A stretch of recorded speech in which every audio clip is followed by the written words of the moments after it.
Hi, I'm Dr. Haley Perlus, and welcome to today's Mental Toughness Moment.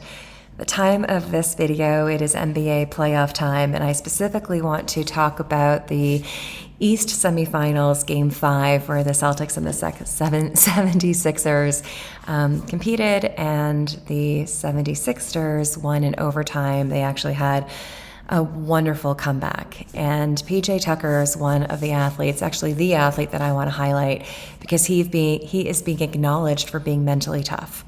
And the way he's expressing his mental toughness is in two ways. One is that the way he is playing is that it is not over until it is over. And he talks about how he had just gotten back onto the court. It was overtime, and he wanted to make something happen.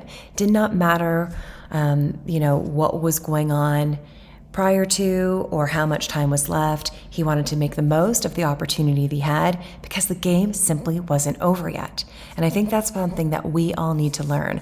I'll never forget, I was working with an athlete and in conditioning, so it wasn't even in competition, but in conditioning, she and I were talking about this concept, and she remembered a time when she was on the rowing machine, and she had a 45-minute sprint, but she let up early. She started to feel discomfort, she started to feel that fatigue, and she let up before the 45 seconds. And it didn't feel good to her. And I remember her and I having a conversation, and she saying that she would never let that happen again, that she would push through right until the end. So that's something that we can start to learn and incorporate, whether we're doing exercise, whether we're doing our sports, whether we're on a call. We've got 5 minutes left of that call. We need to stay focused instead of moving on to what's next. Stay committed. Stay in the moment until that moment is indeed over. The second mental toughness expression that PJ Tucker has is he was a teammate who helped others highlight their strengths. He, at the very end, went to Joel Embiid and he whispered in his ear, and I believe the whisper was something along the lines of like, you gotta be you, man. Like, you gotta step up and highlight your strengths. And one of Joel's strengths is to be assertive and aggressive. And that was one athlete coming up to another, not saying it's okay, just do your best. It was, holding a mirror up a little bit, getting a little bit constructive, and encouraging a teammate to show up and make something happen by highlighting their strengths. In competition especially, I'm a big believer in highlighting your strengths. Training and practice is where you want to improve on things. Competition is when you show up to show off what you're really good at so that you can make things happen. In addition, as teammates, we need to encourage each other.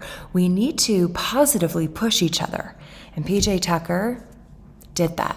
So 2 ways that PJ Tucker has expressed his mental toughness in Game 5 of the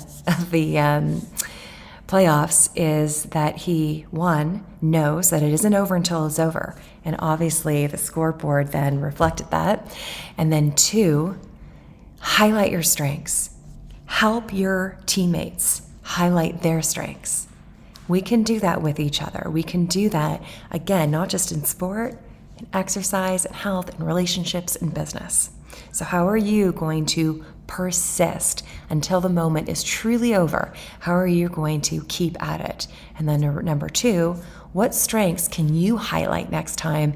And how can you help your teammates, your family members, your friends, your colleagues highlight theirs? If you have any questions or comments, you know what to do. Leave them in the space provided. And until next time, have a wonderful rest of your day.